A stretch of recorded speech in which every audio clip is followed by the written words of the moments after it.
بسم اللہ الرحمن الرحیم۔ نظم ہے اسلامی مساوات اور اس کے شاعر ہے مولانا الطاف حسین حالی۔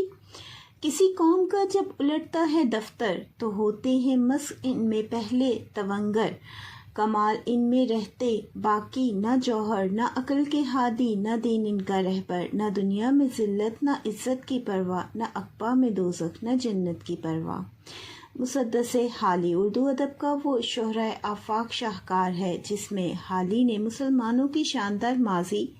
پرعزم روایات اور پھر ان کے زوال پذیر حال کو نہایت دردمندانہ انداز میں پیش کیا ہے کہ بنیادی طور پر ہمیں کیا نظریہ دیکھنے کو مل رہا ہے کہ مسلمانوں کا شاندار ماضی کیا تھا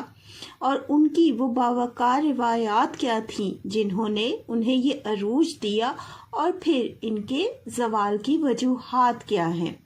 اس نظم کے ابتدائی حصے میں حالی خاص طور پر مسلمانوں کے صاحب حیثیت اور امیر طبقے کے اعداد و اطوار پر تنقید کر رہے ہیں کہ یعنی ایک مخصوص طبقہ ان کے نشانے پر ہے، ان کی تنقید پر ہے۔ کون سا طبقہ؟ جو امیر ہے۔ اور جب کسی قوم کے بااثر اور دولت مند افراد اپنی تہذیبی اقدار کو بھلا کر صرف دولت کے نشے میں ڈوب جاتے ہیں تو اس قوم کا زوال شروع ہو جاتا ہے۔ حالی کا یہ کہنا ہے، بقول اقبال، ہر کوئی مست میں تن آسانی ہے، تم مسلمان ہو یہ انداز مسلمانی ہے، حیدری فقر ہے نہ دولت عثمانی ہے، تم کو اسلاف سے کیا نسبت روحانی ہے۔ یہ لوگ اپنی دولت کو ہی معیار اور عزت سمجھنے لگتے ہیں، جبکہ عقل، ہنر اور دین سے کنارہ کشی اختیار کر لیتے ہیں۔ حالی کا کیا کہنا ہے کہ یہ جو ایک امیر طبقہ ہے یہ اب دولت کو معیار زندگی سمجھنے لگا اور عقل اور ہنر، علم اور دین سے کنارہ کشی اختیار کر لی۔ یہ وہ وجوہات ہیں جو ان کے زوال کی اور معاشرے کے زوال کی جو ہے بنیاد بنی۔ معاشرے کی ضرورت مند اور غریب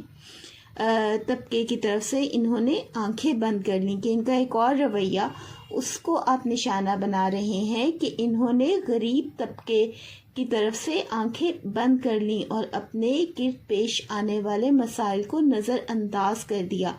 کیونکہ انسان معاشرے سے ہے۔ لیکن حالی کا کہنا ہے کہ اس مخصوص طبقے نے جو ہے معاشرے کے حالات سے نظریں جیسے بند کر لی ہوں اور اپنے گرد پیش آنے والے مسائل کو نظر انداز کر رہے ہیں۔ یوں وہ نہ علم و فن اور ترقی کی جستجو کر رہے ہیں کہ ایک نہ تو وہ علم و ہنر میں آگے آ رہے ہیں کہ ترقی کی راہ پر گامزن ہوں، اور نہ ہی دین پر عمل کرنے کو کوئی اہمیت دیتے ہیں کہ معاشرے میں بہتری آئے۔ صدقہ و خیرات اور نیک کاموں کی بجائے محض دولت اکٹھی کرنے کو مقصد حیات بنا لیا ہے کہ یعنی ان لوگوں کا رویہ یا طرز عمل کیا ہے کہ یہ دولت کو معیار سمجھتے ہیں اور اسی لیے وہ دولت جمع کرنے کی دھن میں لگے ہوئے ہیں۔ ان کے نزدیک علم حاصل کرنا، ترقی کرنا اور اپنے سے کمزوروں کی فکر کرنا کوئی معنی نہیں رکھتا۔ ان کے نزدیک عزت، ذلت، جنت، دوزخ یا حلال و حرام کی کوئی اہمیت باقی نہیں رہتی۔ جب دولت ہی تمام معیار بن جائیں تو پھر وہاں پر حلال اور حرام کی تمیز بھی ختم ہو جاتی ہے، اور اس حوالے کو بھی آپ جو ہے تنقید کا نشانہ بنا رہے ہیں کہ ان لوگوں نے اپنی اس جستجو میں حلال اور حرام کی تمیز کو بھی کھو دیا ہے۔ چنانچہ جب کسی قوم کے افراد اس رویے کا شکار ہو جاتے ہیں تو رفتہ رفتہ وہ قوم اپنی اخلاقی بنیادوں سے محروم ہو کر مٹنے لگتی ہے کہ پھر یہ وجوہات جو ہیں، یہ جو معاشرے کی خرابیاں ہیں، کسی بھی قوم کے زوال کا باعث بنتی ہیں۔ نہ مظلوم کی آہوزاری سے ڈرنا، نہ مخلوق کے حالات پر رحم کرنا، ہوا و ہوس میں خودی سے گزرنا، تعیش میں جینا، نمائش میں مرنا، سدا خواب غفلت میں بے ہوش رہنا، دمِ نزا تک خود فراموش رہنا۔ اسلامی مساوات۔ مولانا الطاف حسین حالی کی شرح آفاق نظم ہے۔ اس بند میں حالی فرماتے ہیں کہ جب کوئی قوم دولت کو ہی اصل مقصد اور معیار زندگی سمجھنے لگے تو پھر اسے اس بات کی پرواہ نہیں رہتی کہ یہ دولت جائز ذرائع سے حاصل کی گئی ہے یا ناجائز طریقوں سے، کسی کا حق چھین کر۔ ایسے لوگ دوسروں کے حقوق چھیننے اور ناجائز ذرائع سے مال جمع کرنے میں بھی جھجک محسوس نہیں کرتے۔ دولت کی فراوانی ان کے دلوں کو سخت، یعنی ان کے دلوں میں رحم باقی نہیں رہتا، جن کے لیے دولت ہی مقصد حیات ہو اور آنکھوں کو اندھا کر دیتی ہے کہ ان کی آنکھوں کو کچھ اور دکھائی نہیں دیتا، کسی کی تکلیف دکھائی نہیں دیتی۔ وہ دولت کی تگ و دو میں لگے رہتے ہیں۔ وہ یہ سمجھنے لگتے ہیں کہ یہ سب ان کی عقل، چالاکی اور منصوبہ بندی کا نتیجہ ہے، جبکہ اس کے برعکس وہ کسی کی حق تلفی کر رہے ہوتے ہیں، کسی کا حق چھین رہے ہوتے ہیں۔ لہٰذا دوسروں کے حقوق کو تسلیم کرنا بھی انہیں گوارا نہیں۔ ایک مہذب قوم کا جبکہ کیا طرز عمل ہے؟ اب ایک تضاد کہ ایک مہذب قوم اور زندہ قوم کے صاحب حیثیت افراد ہمیشہ ضرورت مندوں، غریبوں، مسافروں اور لاچاروں کا خیال رکھتے ہیں کہ کسی کا حق چھیننا تو ایک طرف، ان کا تو طرز عمل یہ ہوتا ہے کہ وہ کمزوروں کی مدد کرتے ہیں۔ اسلام نے بھی، اب اسلام کی تعلیمات ہمیں کیا سکھاتی ہیں؟ اسلام نے بھی زکوٰۃ، صدقات اور خیرات جیسے شاندار اصول وضع کیے تاکہ ایک خوشحال معاشرہ تشکیل پا سکے۔ بقول اقبال، قوم مذہب سے ہے، مذہب جو نہیں تم بھی نہیں، جذب باہم جو نہیں، محفل انجم بھی نہیں، مگر زوال پذیر قوم کا ایک مخصوص طبقہ، کہ یہ ایک مخصوص طبقہ ہے، دولت کے نشے میں ایسا اندھا ہو جاتا ہے کہ نہ تو رحم و کرم اس کی زندگی کا حصہ رہتا ہے اور نہ ہی انصاف اور دیانتداری، کہ انصاف اور دیانتداری جیسے ان کے درمیان سے اٹھ جاتی ہے۔ ان کی آنکھیں اندھی ہو چکی ہوتی ہیں اور ان کے دل سخت ہو چکے ہوتے ہیں، رحم سے خالی ہو جاتے ہیں، اور یہی افراد پھر آگے چل کر کسی بھی قوم کے زوال کی بڑی وجہ بنتے ہیں۔ ان کی زندگیاں محض عیش و عشرت اور ظاہری نمائش تک محدود ہو جاتی ہیں، اور ناجائز ذرائع کو یہ اس لیے اختیار کرتے ہیں کیونکہ ہم نے آغاز میں پڑھا کہ یہ لوگ عیش و عشرت میں مگن ہیں اور علم و ہنر کی طرف، محنت کی طرف ان کا کوئی رجحان باقی نہیں رہتا، تو پھر ایک ہی ذریعہ باقی رہ جاتا ہے کسی کا حق چھین لینا اور ناانصافی کرنا۔ اس کو اختیار کر کر یہ اپنے جو معیار زندگی ہے اس کو قائم رکھتے ہیں۔ غرور اور تکبر میں ڈوبے ہوئے یہ لوگ آخری دم تک اصل ذمہ داری اور مقصد حیات کو فراموش کیے رکھتے ہیں کہ یہ جو لوگ ہیں، یہ جو طبقہ ہے، اپنی اصل ذمہ داری، اب اصل ذمہ داری کیا ہے؟ اللہ تعالیٰ کی رضا کو پانا اس زندگی کا اصل مقصد ہے، اور اس کا بہترین ذریعہ ہے اللہ کی خلق کی خدمت کرنا، اللہ کے کمزور بندوں کی خدمت کرنا۔ جبکہ ان لوگوں کا کیا طرز عمل ہے کہ یہ تو ان کے حقوق بھی چھین لیتے ہیں، ان کا حق بھی چھین لیتے ہیں۔ یہ اشعار اس بات کی نشاندہی کرتے ہیں کہ مسلمان کا زوال دراصل اسی امیر طبقے کی خود غرضی، دنیا پرستی اور دین سے غفلت کا نتیجہ ہے، کہ نہ تو وہ دین کو جانتے ہیں، فراموش کر رہے ہیں، نظر انداز کر رہے ہیں، اور خود غرض ہیں کہ اپنی ذات سے آگے انہیں کچھ نظر نہیں آتا۔ یہی طبقہ زوال کی وجہ معاشرے میں، اس معاشرے کے زوال کی وجہ بن رہا ہے۔ کس طرح؟ کیونکہ جب ہم دولت کو تقسیم نہیں کرتے اور اسے جمع کر کے رکھتے ہیں تو کیا ہوتا ہے کہ دولت جو ہے وہ چند خاندان تک محدود رہتی ہے، گردش نہیں کر پاتی، اور اس سے ہوتا کیا ہے کہ کچھ خاندان تو امیر سے امیر تر ہوتے چلے جاتے ہیں، اور جو اس کے برعکس کمزور طبقہ ہے وہ غریب سے غریب تر ہوتا چلا جاتا ہے، بس سے بدترین حالات کی طرف چلا جاتا ہے۔ اور یہی جو طبقہ ہے، یہی ان کی روش ہے کہ وہ دولت کو جمع کر رہے ہیں اور تقسیم نہیں کر رہے۔ حالی کے نزدیک جب کوئی قوم رحم، انصاف اور دیانتداری کو چھوڑ کر محض دولت اور خواہشات کی غلام بن جاتی ہے تو اس کے زوال کو کوئی طاقت نہیں روک سکتی، کیونکہ انسان معاشرے سے ہے اور اس طرح سے جو ہے معاشرہ بدترین حالات سے گزرتا ہے اور پھر یہ آگے چل کر اس قوم کے زوال کا سبب بنتا ہے۔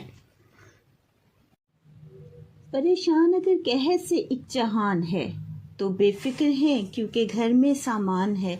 اگر باغ امت میں فصل خزاں ہے تو خوش ہیں کہ اپنا چمن گلفشاں ہے۔ بنیے نوع انسان کا حق ان پہ کیا ہے، وہ ایک نوع اور نوع بشر سے جدا ہیں، کہ یہ لوگوں سے جدا ہیں، ان کی اپنی دنیا ہے جہاں پر ان کے عیش آرام اور تمام ضروریات موجود ہیں، تو یہ مطمئن ہے۔ انہیں معاشرے میں کیا ہو رہا ہے، کیا تکلیف چل رہی ہے، اس سے کوئی غرض نہیں۔ اس بند میں حالی نے بتایا کہ جب کوئی قوم تباہی اور زوال کی طرف بڑھتی ہے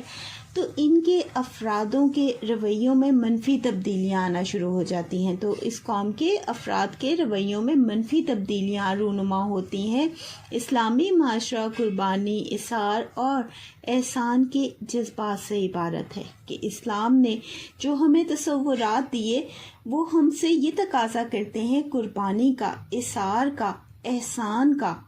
جبکہ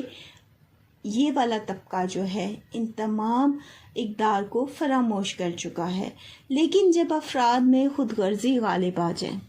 اب حالی کا کہنا ہے، لیکن جب افراد میں خود غرضی غالب آ جائے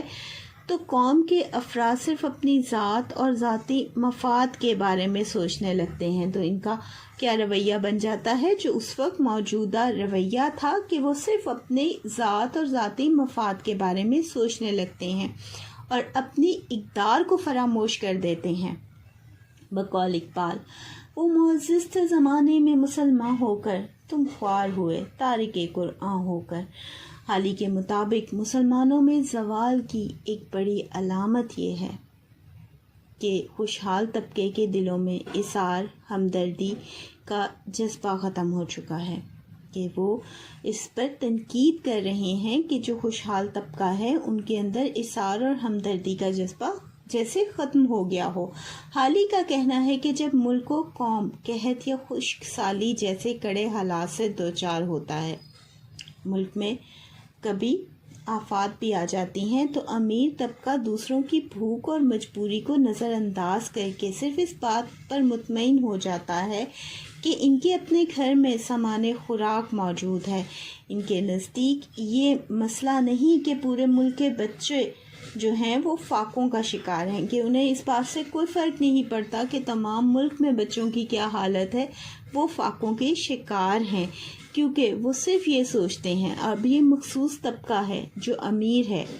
اس کو آپ تنقید کا نشانہ بنا رہے ہیں، کیونکہ وہ یہ سوچتے ہیں کہ اپنے بچوں کے لیے راشن محفوظ ہے، اگرچہ وہ چاہیں تو اپنی ضرورت سے زائد چیزیں ضرورت مندوں، غریبوں، ہمسایوں اور معاشرے کے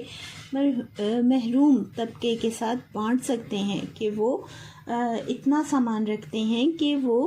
ایسا کر سکتے ہیں، لیکن وہ یہ سمجھتے ہیں کہ دوسروں پر ان کا کوئی حق نہیں۔ حالانکہ باہمی تعاون اور اثار ہی وہ اصول ہیں جن پر ایک معاشرہ مشکل وقت میں کامیابی اور سکون کے ساتھ گزر سکتا ہے، جبکہ اثار اور جو ہے ایسا ایک اصول ہے کہ جس کی وجہ سے کوئی بھی معاشرہ مشکل حالات سے آسانی سے گزر سکتا ہے۔ کہاں بندگان ذلیل اور کہاں وہ، بستر کرتے ہیں بیغم قوت و نہ وہ، پہنتے نہیں جو سمود اور قطع وہ، مکان رکھتے ہیں رشک خلد جنا وہ، نہیں چلتے وہ بے سواری قدم بھر، نہیں رہتے بے نغمہ و ساز دم بھر۔ حالی کے نزدیک ایسے افراد قوم کے سب سے بڑے مجرم ہیں۔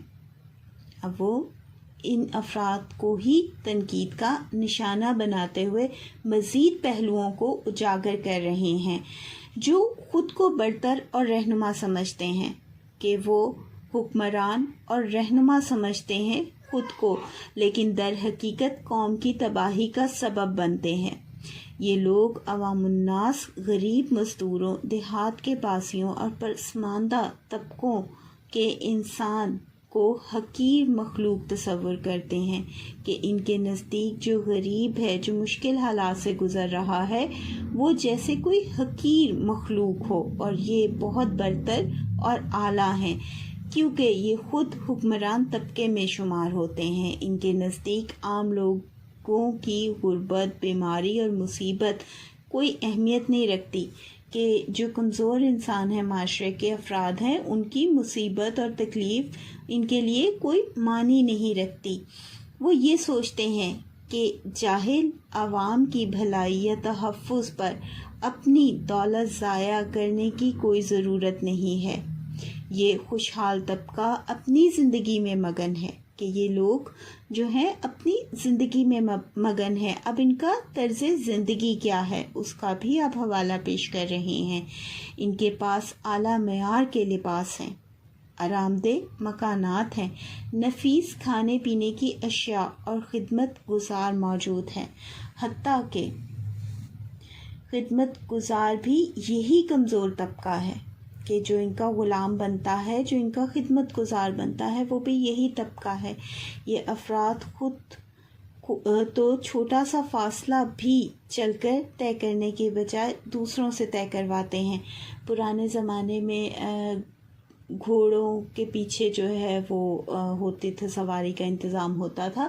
یا ایسا بھی ہوتا تھا کہ بگیاں لے کر انسان ہی جو ہے چل رہے ہوتے تھے۔ تو یہاں پر وہ حوالہ ملتا ہے کہ ایسے افراد تو جو ہے چھوٹا سا فاصلہ بھی خود چل کر طے کرنے کی بجائے دوسروں سے طے کرواتے ہیں، کہ خود تو وہ آرام سے پیچھے بگی میں بیٹھے ہوئے ہوتے ہیں۔ ان کے فارغ اوقات بھی عیش و عشرت اور مسرت سے بھرے ہوتے ہیں، کہ اب وہ جب فارغ ہوتے ہیں تو ان کا کیا رویہ ہوتا ہے، کچھ کرنے کو تو خاص ہوتا نہیں ہے۔